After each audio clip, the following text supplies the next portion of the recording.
For the most part, the Florida Gators roster is basically finalized going into the spring, and we're going to talk about what this team is built for here on Locked On Gators.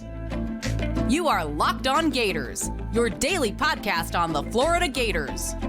Part of the Locked On Podcast Network, your team every day.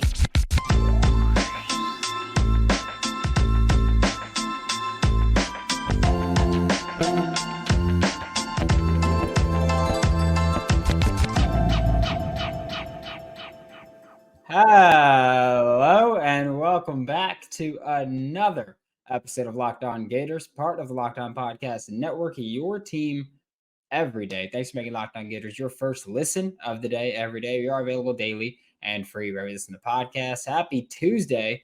I'm Brandon Olsen. Find me on Twitter at WNS_Brandon. Find all my written work with Giants Country and NFL 33. Today's episode of Locked On Gators is brought to you by FanDuel. Make every moment more. Right now, new customers get $150 in bonus bets guaranteed when you place a $5 bet. Visit FanDuel.com/LockedOn to get started.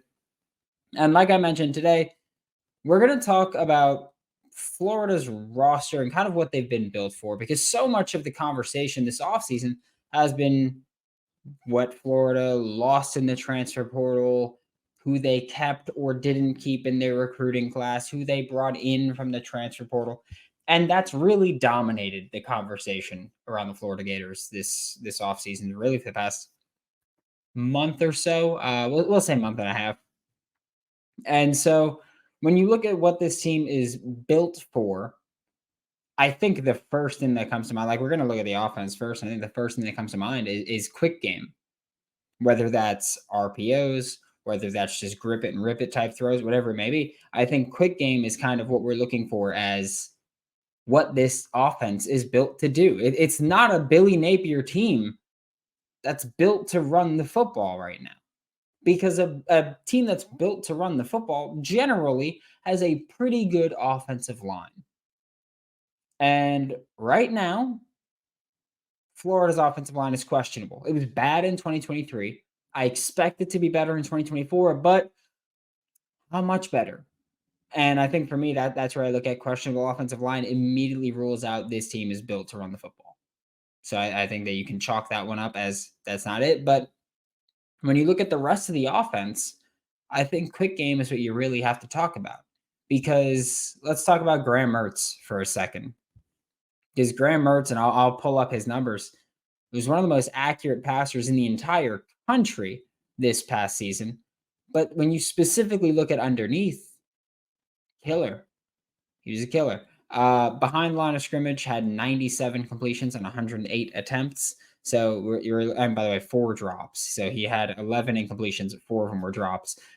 607 of his yards came from passes behind the line of scrimmage. A lot of that was that little swing or pop pass to Eugene Wilson III.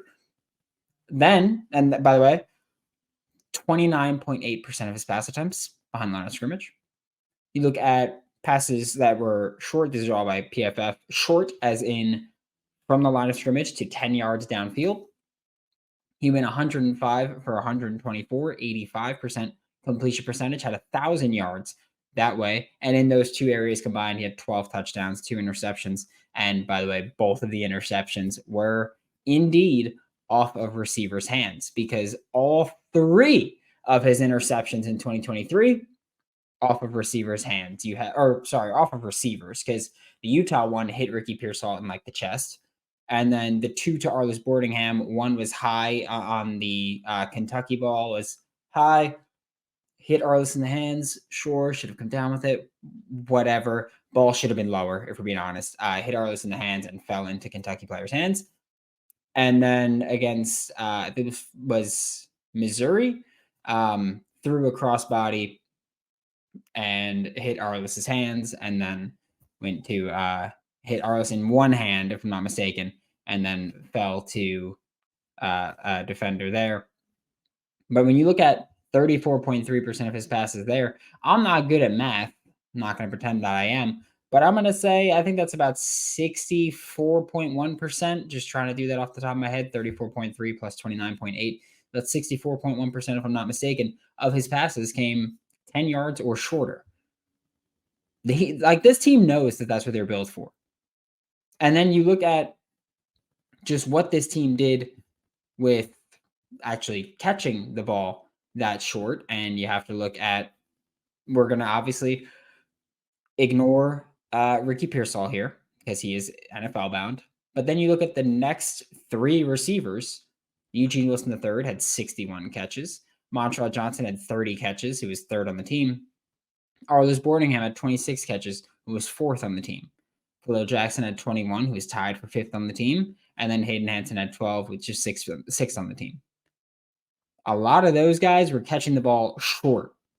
Average depth of target was not far for any of them at all. In fact, all of them had an average depth of target below 6 yards, except for Khalil Jackson, who had an average depth of target of 14 yards. And then you look at who Florida has brought in. You talk about Andy Jean. You talk about Aiden Mizell is probably going to have the deepest average depth of target because he's not really a shifty guy. He's going to zoom past you. And hopefully Florida takes those shots more this season. And then you look at Jeray Hawkins at receiver who's coming in. And you look at TJ Abrams. All guys who were like, hey, just get the ball in my hands and let me run with it. And so Florida and Billy Napier have kind of embraced, hey, we're going to do quick game, catch the ball, run, whether it's slants, screens, we don't care. But Florida right now has speed, and more speed at receiver. I do think that we maybe see them open it up vertically a little bit more, but the bread and butter of this offense in 2024 is probably going to be quick game. Because again, bad offensive line in 2023 that we do anticipate to be better. But also on the interior, you're replacing both guards, which, wasn't awesome in 2023. Sure, you're still replacing the guys that were starting there. So even if you weren't high on Richie or Micah, you're still replacing the guys who were backing them up. Not an ideal situation to be in. Or you're replacing them with the guys who were backing them up. There's a reason they weren't starting.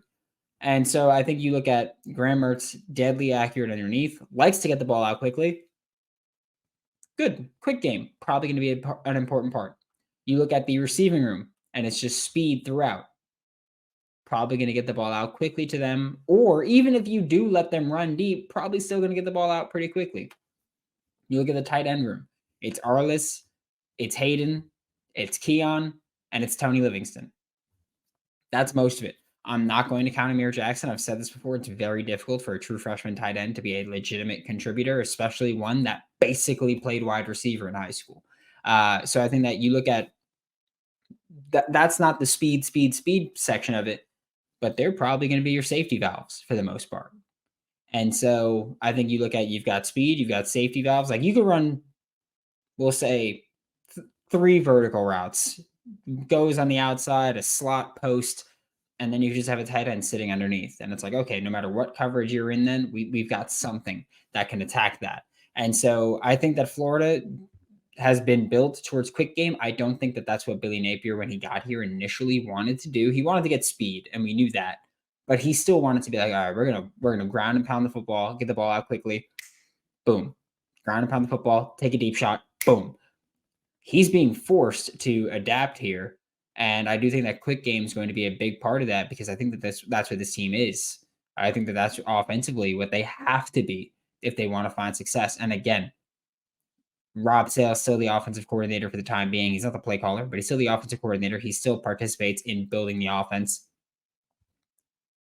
He's an offensive line coach. He wants to run the football. like every offensive line coach wants to run the football. So Rob Sale, when he's been building, or what he's been trying to go for, is running the football. What Billy Napier wants to do is run the football. But I think they're being forced into leaning into the, hey, you're going to have to, you could still go 12 personnel and use Arliss as like a glorified receiver. But you're going to have to get the ball out quickly. And I think that's another reason that we do still see 12 personnel, is to have one of those tight ends, mostly Hayden, being in pass protection there, because I think Florida is desperately going to need it. But we're going to flip to the defensive side of the ball for the next, really for the rest of the show, because I do think that it's important. And I think that identity-wise, we have a little bit of a better view with some of that spot, with some of the defense at least. But first, we're going to get a quick word from FanDuel. The NFL regular season is done. The NFL playoffs are almost done, but there's still time to get in on the action with FanDuel, America's #1 sportsbook. And let me like the divisional games, Saturday sucked, but Sunday beautifully profitable. I'm telling you that the conference championship game's probably going to be pretty profitable because good football teams, you usually kind of know what you're going to get from most of them. But right now, new customers get $150 in bonus bets guaranteed when you place a $5 bet. $150 in bonus bets, whether you win or lose. So visit fanduel.com/lockedon, make your first bet a layup. And remember that FanDuel is an official partner of the NFL. Thanks for making Locked On Gators your first listen of the day every day. We are available daily and free wherever you listen to podcasts. And I think when I look at the defense, the first thing I think of when I'm looking at the identity of this team and kind of what this roster is built for, I think that I'm looking at the linebacker room because that's where we talk about Shamar came in and Pup came in and Miles Graham came in and Aaron Childs came in and Manny Nunnery came back and Derek Wingo came back. And we look at the linebacker room and Jaden Robinson is back as well. I'm looking at blitzing from that spot. I think that when you talk about what this team can bring to the table, and also let's acknowledge this. Florida does not have a dominant pass rusher.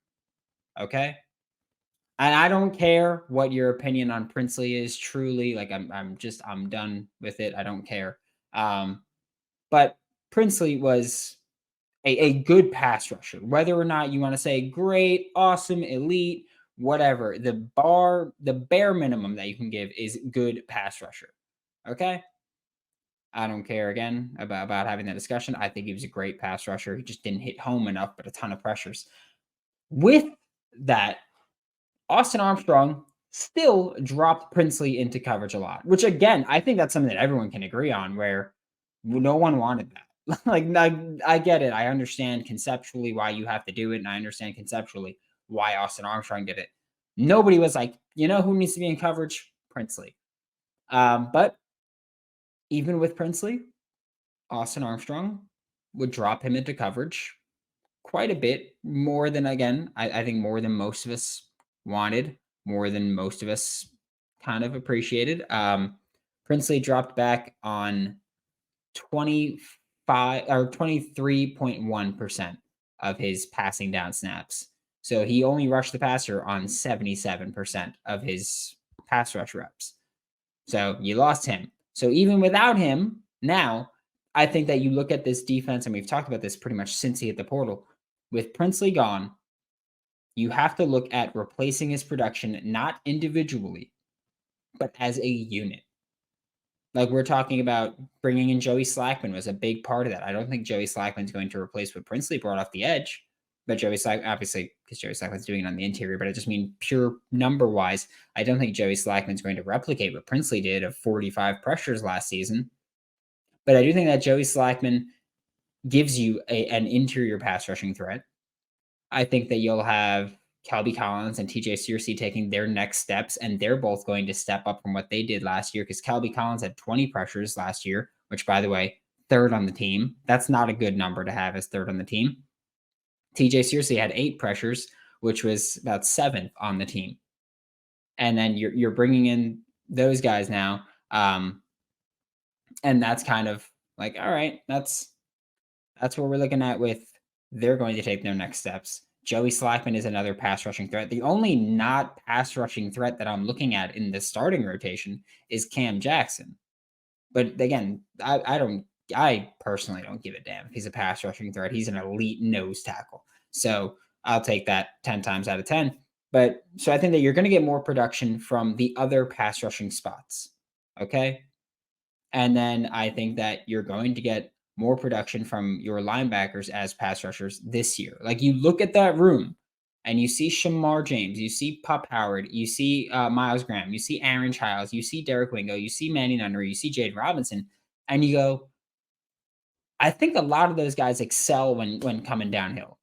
I look at Pup Howard as a guy that, the expectation is he's going to come down to the edge every now and then and rush the passer. I look at Manny Nunnery as a guy who rushed the passer, not a ton, but, a bit last season.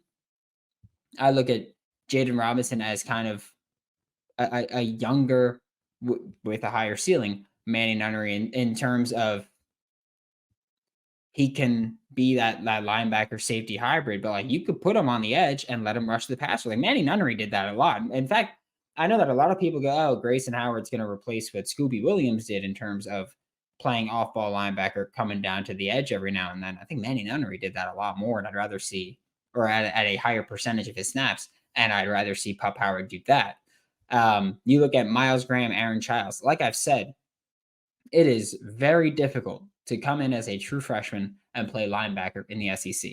You know what makes it a little bit easier? When you don't have to react too much. When you're not functioning in coverage because you know whether it's a run or a pass, I'm coming downhill. That makes your job a little bit easier. And so I do think that looking at linebackers, like they're built to rush the passer here. Obviously not, I'm not looking at them as like hitting swim moves and spins and all that. But in terms of just being able to come downhill and blow up a play, I think that Florida's linebacker room is significantly better equipped to do that this year than they were last year. And I think Austin Armstrong is going to want to do that. Because I think when you look at this room also, you're looking at, first off, let's talk about the secondary for a second. It's not awesome right now. I'm not a huge fan of it.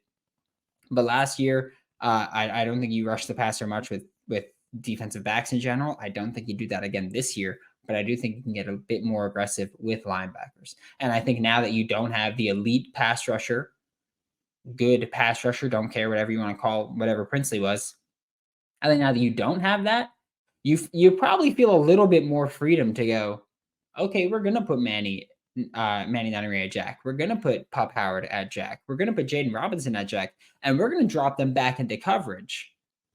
And you're not going to know who is going to come at you.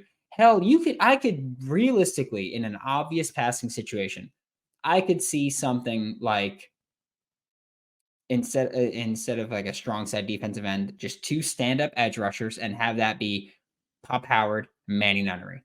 Then you look at the two off-ball linebacker spots, and it's Shamar James and Miles Graham.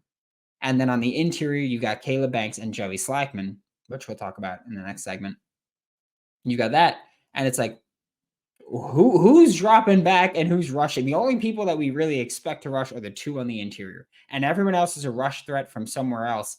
And you can kind of cause a bit of havoc because your pass rush needs to step up because your secondary is not that good right now, which we talked about yesterday. That's completely unacceptable at the University of Florida, but that's the reality of the situation. So I think blitzing from the linebacker spot is something this team is built to do genuinely. And honestly, I love that. When Austin Armstrong got hired, that was the thing he loved to do at Southern Miss. And he blitzed the star a lot. Not something he did last year. I don't expect him to do that this year. I think that at the SEC, you have to kind of respect that a little bit more by keeping your star in coverage more than just blitzing the hell out of people with group of five, which again, no disrespect to the group of five tattoo on my arm. But with group of five quarterbacks and group of five offenses, they're more likely to be tricked by that kind of stuff. At the SEC, I think you're dealing with a different beast. And so you see stars drop into coverage more frequently. To wrap up today's show, we are going to talk about the final thing that I think Florida is built to do defensively. And honestly, I think it's win the trench battle on the interior defensively. Like the offensive line, I'm not going to pretend that Florida is built to win the battle there. On the edges, highly questionable, in my opinion. But we've talked about this a lot in recent weeks where I think Florida's interior defensive line is actually really, really good. Like, you look at nose tackle, it's going to be Cam Jackson, Desmond Watson, Jamari Lyons. Like, those are the main guys that you're going to look at and say, all right, they're the players that we're looking at as our main rotation. Like, and frankly, I'm a fan of that rotation. Like, I have no problem with that rotation. Then you look at who's going to play that other spot, that three technique spot that is the big end that they tend to call it in Florida. And I'm looking at Caleb Banks. I'm looking at Joey Slackman. I'm looking at Jamari Lyons. And I'm thinking, all right, Jamari Lyons is going to play both spots. And also important to note that Caleb Banks will probably play a little bit of that nose spot. Like, if I don't see Caleb Banks and Joey Slackman on the field at the same time for obvious passing downs, again, not always, not every obvious passing down, but on some obvious passing downs, like, I'm going to be upset. And the lineup that I threw together in the last segment of going, okay, Slackman and Banks in the middle, and then you got, Shamar, Manny Nunnery, and Miles Graham, and Pup Howard, and that combination. Like, if I don't see that at some point, I'm going to be a little disappointed. I'm just letting you know. To whoever on the staff watches this, I know that at least someone listens or watches. If I don't see that rotation, I'm going to be upset. And I'm just saying, you're going to ruin my day. But I think having the room that you have on the interior is actually very good. I think that you have guys who are dominant at their spot, like Cam Jackson. I know that not a big pass rusher. You're never going to see big pass rushing production from him. But he is a hell of a nose tackle, like an NFL caliber nose tackle. And I want you, when you watch the Florida Gators in 2024, and if you watch back any games from 2023, I want you to appreciate that you have a true two-gapping nose tackle that is not easy to find. There's a few good ones every year, and that's why I thought Cam Jackson was NFL bound. Truly, like, I thought he was NFL bound because he's one of the few good ones. He's never going to get drafted high unless he becomes a tremendous pass rusher out of nowhere. But what he does as a just two gapper is huge. So I want to point that one out as, like, appreciate that. You have players who can play multiple spots on the defensive line. Caleb Banks can play that three tech. He can play the nose. He's going to be a light nose, but he could play the nose. He did it last year. Like, we saw him rotate in there every now and then last year. You can play Joey Slackman, I think, at three spots. You can put him at the light nose spot. You can put him as three tech or strong side defensive end if you want to have Cam Jackson, Caleb Banks, and Joey Slackman. I think you could do that with Joey Slackman. So I think that when you look at having a top tier guy at the nose spot, you have that in Cam Jackson. You look at having guys who can rotate in freely at multiple spots, that positional versatility. I think Florida has that. Like, I'm very happy with what Florida has on the interior of the defensive line. And this is where I talked about this. I think it was yesterday's show when I was talking about DeAndre Robinson, and I was like, it's nothing against him. I really don't expect him to play much at all this year because Florida has genuinely 5 guys that can play on that defensive line on the interior at any given moment in Cam Jackson, Desmond Watson, Joey Slackman, Caleb Banks, and Jamari Lyons. You have those 5. And Florida didn't rotate a ton of guys on the interior. They just rotated their bunch a lot. And the only one you really lost that was a like a significant contributor or a significant player was Chris McClellan.